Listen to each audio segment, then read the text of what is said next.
Woohoo! So I guess you came to see my next video, and this time I've done it a little bit differently.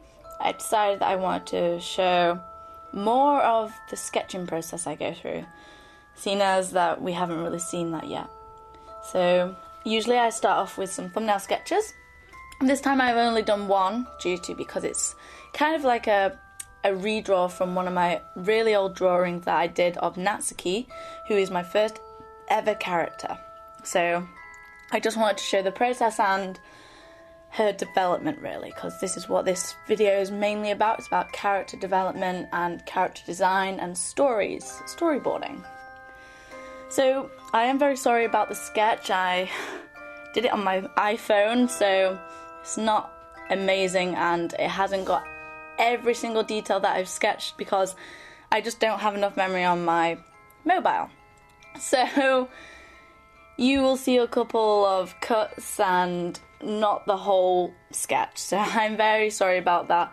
I'm hoping to eventually get a camera and tripod which will be able to record it all, because I do have the camera, I just don't have no setup to be able to record it, which is really annoying me. So if anyone has any ideas on what I can do, please just message me and tell me what I can do, because I want to make the best content as I can.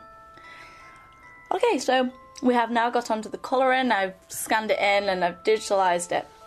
And the first thing I do is I want this whole piece to be some kind of mood. So I decided to colour it all in blue because it's a sad and it's at night time, and I wanted to express the sadness and the darkness of this drawing and the meaning of this drawing. So I add a background and the undertones of blue, which actually really helped with me this time. It's the first time I've ever done it, and I will definitely be doing this a lot more because it helps everything fit together. Usually my characters kind of just have no sense of colour in it, and I just found it like I need to change something about that. So this is why I'm developing and trying new things. And I actually think it kind of worked, because you'll actually see this changing as soon as I start putting the skin colour, because it actually has that undertone of blues under there still. And I'm really happy with it. So I guess I'm going to talk a little bit more about why you may be here, unless you just come see me draw, then thank you for that. But it's about character development and how this character, Natsuki, has become who she is now. And to be fair, I have gone and she has gone through a lot. She has been developing and still is developing now. She first came to me in about 3 or 4 years ago, and from then she is so different. And that's because I've constantly gone back to her and tried to add little bits of writing to her actual background story to make her relatable and give her a personality. So at first, how did I get my idea?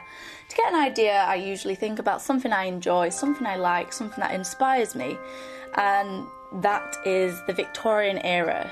I am obsessed with the fashion, and I am obsessed with basically, I don't like the rights that they had back then, but I like how they're so different to now.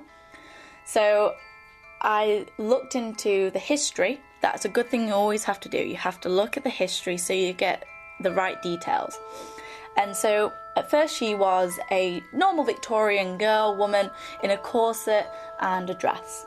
And I just thought, this has no personality. She's just a normal woman no one can relate to, and she looked kind of boring. So I decided, so what's her story going to be? What's her involvement in this idea that I have? And she is now basically my main character. She's not a hero, but she is the main character.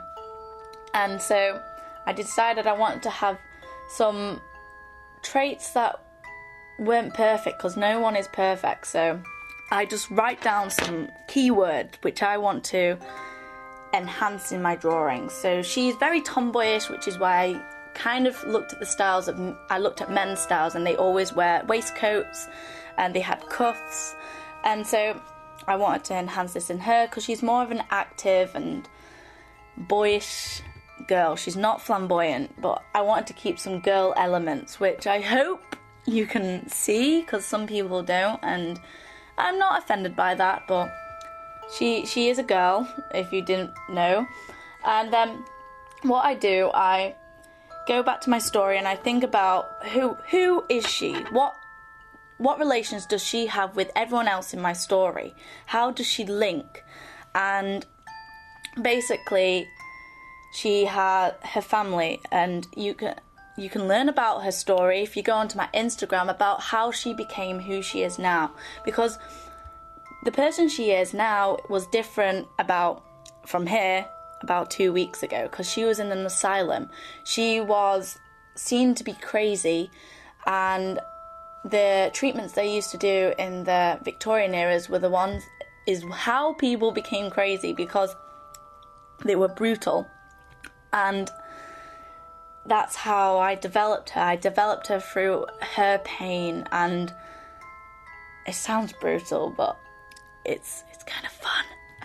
But yeah, I think that's how I go at it. I think about the worst possibilities that could have happened, because then that makes them not perfect. It makes them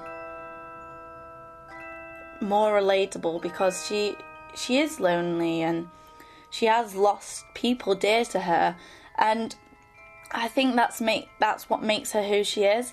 She's not just a stale character who's just a pretty face. She has history and character and movement. She's not just a figurine. She is basically, to me, she feels real. And I guess this is the end of our video, and I hope I haven't blubbered for too long, so I hope to see you again next week. And okay, this is bye bye.